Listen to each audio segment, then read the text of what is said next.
اعوذ باللہ من الشیطان الرجیم بسم اللہ الرحمن الرحیم۔ السلام علیکم عزیز طلبہ، میں آپ کا اردو کا معلم آپ کو Peshawar model boys school boys 5 کی طرف سے خوش آمدید کہتا ہوں۔ آج ہمارا لیکچر نمبر 3 ہے، انسان کسی حال میں خوش نہیں رہتا، محمد حسین آزاد کا۔ لیکچر نمبر 1 میں محمد حسین آزاد کے بارے میں نے آپ کو تفصیلاً بتایا تھا۔ لیکچر نمبر 2 میں نے آپ کو صفحہ نمبر 28 اور 29 کے بارے میں بتایا تھا، پڑھایا بھی تھا اور سمجھایا بھی تھا۔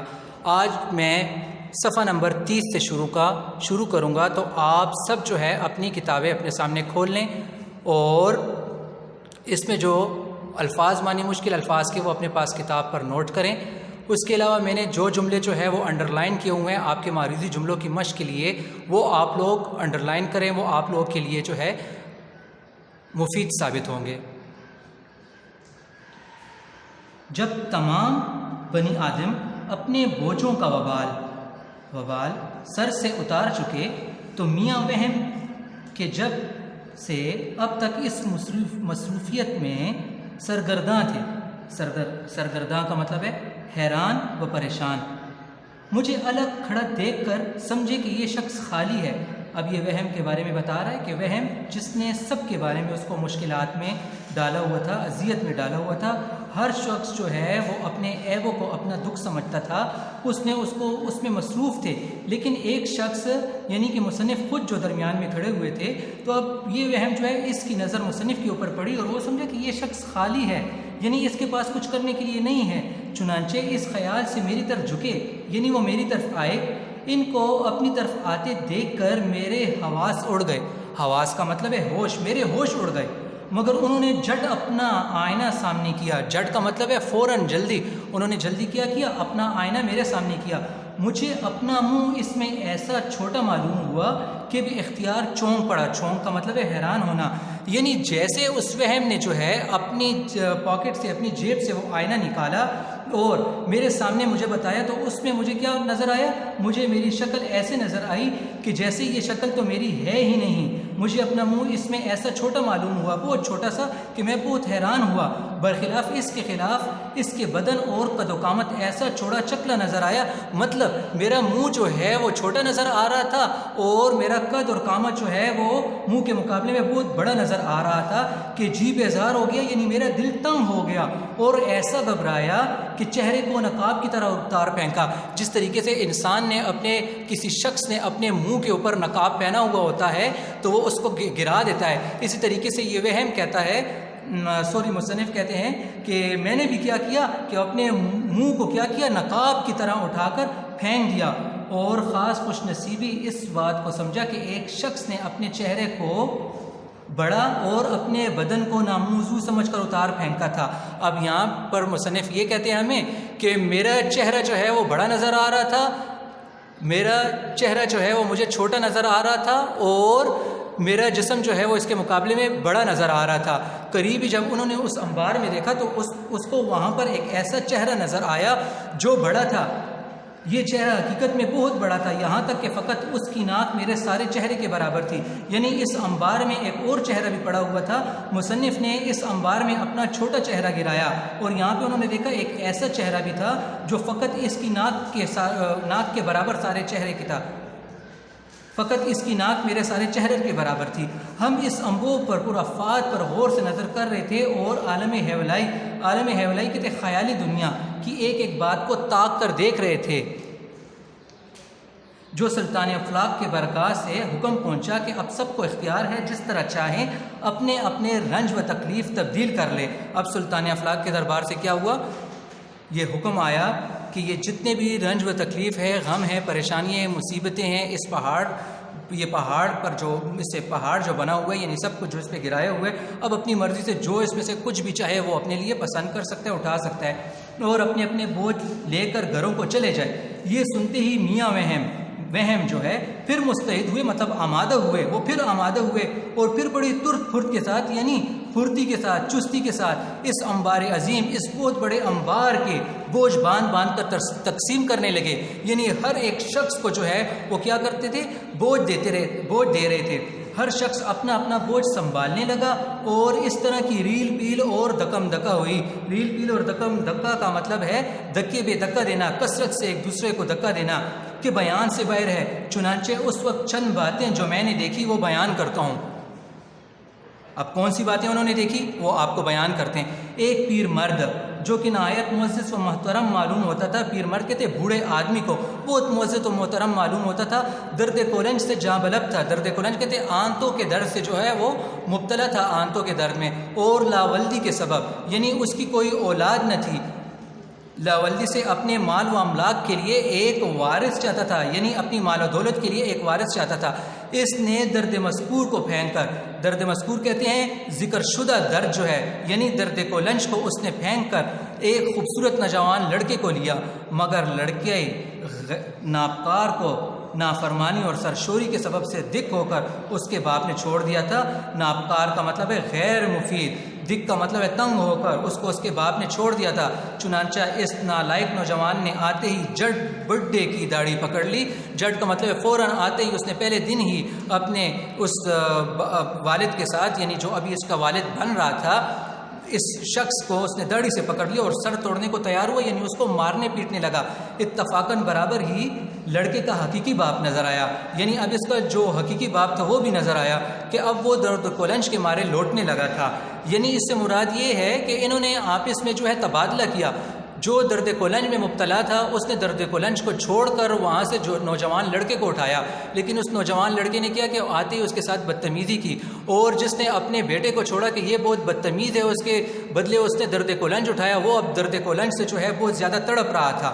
چنانچہ بڈھے نے اسے کہا کہ برائے خدا کے لیے میرا درد کولنج مجھے پھیر دیجئے، واپس دیجئے اور لڑکا لے لیجئے کہ میرا پہلا عذاب اس سے 1000 درجہ بہتر ہے. یعنی کہ میرا جو پہلے والا عذاب ہے وہ اس سے بہت اچھا ہے. مگر مشکل یہ ہوئی کہ یہ مبادلہ اب پھر نہ ہو سکتا تھا. یہ مبادلہ ہے، مبادلہ کا مطلب تبدیل کرنا، یہ اب تبدیل نہیں ہو سکتا تھا. اب یہ آپ کو ایک واقعہ میں نے سنایا. اب یہ دوسرا واقعہ، ایک بیچارہ جہازی غلام تھا. بیچارہ جہازی کا مطلب ایک غریب غلام تھا کہ اس نے قد زنجیر اور جہازی محنت کی تکلیف سے دکھ ہو کر اس عذاب کو چھوڑا تھا. صفحہ نمبر 31 پر آ جائیں. اور جھولے کے مرض کو لے لیا تھا. اب اس نے کیا کیا؟ اس نے اپنی محنت کو چھوڑ کر جھولے کے مرض کہتے ہیں فالج کو لے لیا تھا. اسے دیکھا کہ 2 قدم چل کر بیٹھ گیا اور سر پکڑ کر بسور رہا ہے. یعنی اس نے کیا کیا؟ فالج کے مرض کو اٹھا لیا. ابھی اس نے 2 قدم ہی لیے تھے کہ سر پکڑ کر بسور رہا ہے، یعنی رونا شروع کر دیا ہے اس نے. غرض اسی طرح کئی شخص تھے کہ اپنی اپنی حالت میں گرفتار تھے اور اپنے کیے پر پچھتا رہے تھے. کون سے کیے پر؟ یہ والے کہ جو انہوں نے اپنی پہلی والی مصیبت کو برا سمجھا اور دوسری والی مصیبت کو لیا. اب انہوں نے کہا کہ ہماری پہلی والی مصیبت جو ہے وہ غنیمت ہے. مثلا کسی بیمار نے افلاس لے لیا تھا، وہ اس سے ناراض تھا. کسی کو بھوک نہ لگتی تھی، وہ اب جو البکر کے مارے پیٹ کو پیٹ رہا تھا. جو البکر کہتے ہیں وہ بیماری جس میں بھوک زیادہ لگے، یعنی جس کو پہلے بھوک نہیں لگتی تھی اب اس کو بھوک جو ہے وہ بہت زیادہ لگ رہی تھی کہ وہ اپنے پیٹ کو پیٹ رہا تھا. ایک شخص نے فکر سے دکھ ہو کر یعنی تنگ ہو کر اسے چھوڑا تھا. اب وہ درد جگر کا مارا لوٹ رہا تھا. غرض ہر شخص کو دیکھ کر عبرت اور پشیمانی ہی حاصل ہوتی تھی. پشیمانی کا مطلب ہے ندامت. غرض وہ سارا انبار عورتوں اور مردوں میں تقسیم ہو گیا. یہاں پر دیکھیں میں نے آپ کو پیج صفحہ نمبر 30 کے اوپر بھی 4-5 جملے کو انڈر لائن کیا ہوا ہے. صفحہ نمبر 31 میں بھی معرضی جملوں کے لیے. غرض وہ سارا انبار عورتوں اور مردوں میں تقسیم ہو گیا. یہاں پہ عورتوں اور بچوں، عورتوں اور مردوں، عورتوں اور بوڑھوں، اس طریقے سے آپ کے پاس آپشن آتے ہیں، لیکن جو آپ کے پاس منتخب آپشن ہوگا وہ عورتوں اور مردوں ہے. آگے دیکھیں. مگر لوگ کا یہ حال تھا کہ دیکھنے سے ترس آتا تھا، یعنی ان پہ دل دکھتا تھا، یعنی جان سے بیزار تھے، تنگ تھے اور اپنے اپنے بوجھوں میں دبے ہوئے اوپر تلے دوڑتے پھرتے تھے.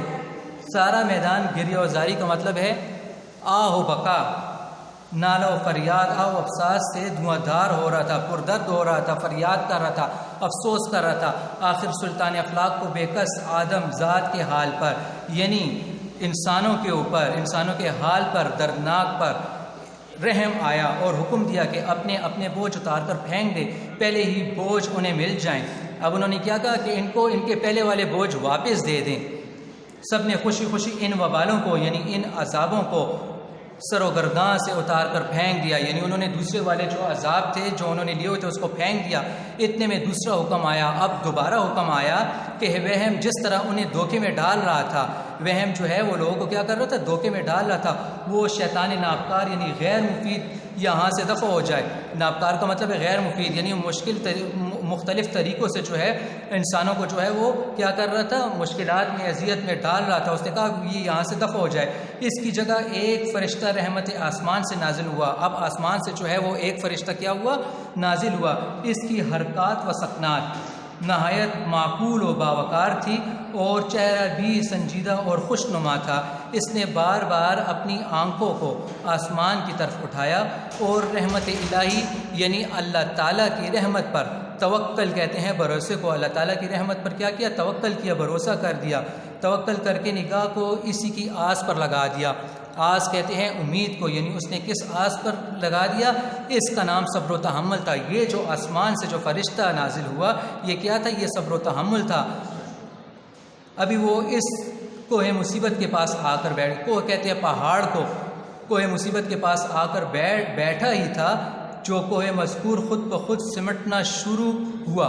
یعنی وہ جیسے صبر و تحمل جو ہے، یعنی انسان کے اپنے اندر جو صبر و تحمل ہوتا ہے وہ اتنا زیادہ تھا کہ جب وہ اس پہاڑ کے پاس آ کر بیٹھ گیا تو پہاڑ کیا ہو گیا، سمٹنا شروع ہو گیا، یعنی کم ہونا شروع ہو گیا، یہاں تک کہ گڑتے گڑتے یعنی ختم ہوتے ہوتے ایک ثلث رہ گیا، یعنی ایک حصہ رہ گیا، یعنی 100% تھا وہ 100% تھا، اور اب جو ہے وہ 30% رہ گیا۔ کیا تھا؟ کیونکہ اس کے پاس آ کر صبر بیٹھ گیا تھا، صبر و تحمل۔ پھر اس نے ہر شخص کو اصلی اور واجبی بوجھ اٹھا کر دینا شروع کیا۔ اصلی اور واجبی بوجھ کون کون سے ہیں؟ یہ وہ والے بوجھ ہیں جو کہ انسان کے اپنے تھے، جو انہوں نے چینج کیے تھے، جو انہوں نے آپس میں تبدیل کیے تھے ایک دوسرے کے ساتھ، اور ایک ایک کو سمجھاتا گیا، اور پھر اس نے ایک ایک کو سمجھایا کہ نہ گھبراؤ اور بردباری کے ساتھ اٹھاؤ۔ بردباری کا مطلب ہے صبر اور حوصلہ، یعنی اس نے کیا کیا کہ مت گھبراؤ، کچھ بھی نہیں ہے، صبر اور حوصلے سے کام لو۔ ہر شخص لیتا تھا اور اپنے گھر کو راضی رضامند چلا جاتا تھا، یعنی ہر ایک شخص جو ہے وہ رضامند ہو کر اپنے گھر کو چلا جاتا تھا، ساتھ ہی اس کا شکریہ ادا کرتا تھا۔ یعنی پہلے جو ہے وہ اس پہلے والے عذاب کو کیا سمجھتا تھا، اپنے لیے پہلے اس عذاب سمجھتا تھا، اور بعد والے عذاب کو اپنے لیے غنیمت سمجھتا تھا۔ لیکن جب اس کو پتہ چلا کہ میرا پہلا والا عذاب جو ہے وہ میرے لیے غنیمت ہے، تو اب اس نے کیا کہ وہ پہلے والا اپنی مصیبت لے کر، اپنے غم آلام دکھ مصیبتیں لے کر اس نے اس کا شکریہ ادا کیا کہ آپ کی عنایت سے مجھے اس انبار لا انتہا میں سے اپنا بار مصیبت چننا نہ پڑا۔ یعنی کیا مطلب ہے اس کا؟ یہ مطلب ہے کہ یعنی مجھے اس اتنے زیادہ مصیبتوں کے پہاڑ میں سے کوئی دوسری مصیبت نہیں چننا پڑی، مجھے وہی مصیبت ملی جو کہ کون سی مصیبت تھی، جو میری اپنی تھی۔ اور یہ جو ہے محمد حسین آزاد کی تصنیف نیرنگ خیال سے لیا گیا ہے، جو میں نے آپ کو بتایا تھا کہ نیرنگ خیال کی ٹوٹل جو ہے وہ 7 جلدیں ہیں، جس میں سے یہ جلد نمبر 2 سے ماخوذ ہے، اور جلد نمبر 2 کا صفحہ نمبر 56-57 سے لیا گیا ہے۔ تو لیکچر نمبر 3 میں نے آپ کا سبق ختم کر دیا۔ آج لیکچر نمبر 4 میں آپ کو اس کے مشقی سوالات جو ہے وہ حل کر کے بتاؤں گا، اور وہی آپ کا ہوم ورک اسائنمنٹ بھی ہوگا۔ تو ڈیئر اسٹوڈنٹس، امید ہے کہ آپ کو اس سبق کی سمجھ آئی ہوگی، اور چونکہ ٹاپک سے جو ہے وہ ظاہر ہے کہ انسان کسی حال میں خوش نہیں رہتا، یہ اس ٹاپک کی بات ہے کہ انسان جو ہے وہ کسی بھی حال میں خوش نہیں رہتا، وہ اپنی مصیبت کو دوسری کی مصیبتوں سے جو ہے وہ بڑا سمجھتا ہے، لیکن جب دوسرے شخص کی مصیبت اس کو دی جاتی ہے تو پھر اس کو احساس ہوتا ہے کہ میری اپنی مصیبت جو ہے وہ میرے لیے ٹھیک تھی، یہ مصیبت جو ہے، یہ پریشانی جو ہے وہ مجھ سے بڑھ کر ہے۔ تو اس سبق میں ہمیں یہی بتاتے ہیں کہ ہمیں صبر و تحمل سے کام لینا چاہیے۔ ٹھیک ہے، اللہ حافظ، ٹیک کیئر۔ اچھا اسٹوڈنٹس، لیکچر نمبر 3 کے الفاظ معنی میں آپ کو بتاتا ہوں، میں نے آپ کے لیے تیار کی ہوئے ہیں، ایک نظر آپ اس پر بھی ڈال لیجئے۔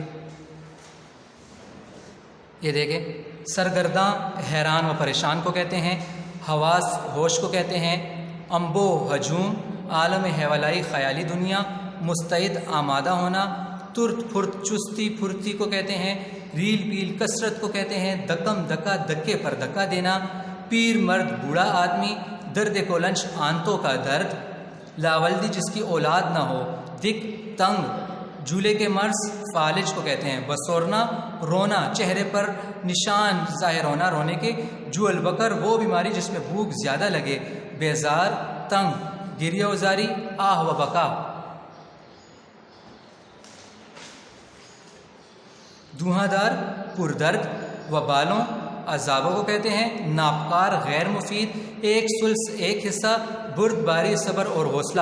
یہ الفاظ معنی میں نے آپ کو بتا دیے ہیں، جب آپ اپنا سبق پڑھیں گے تو آپ کو یہ مدد دیں گے، آپ کو سمجھنے میں مدد دیں گے۔ اللہ حافظ، ٹیک کیئر۔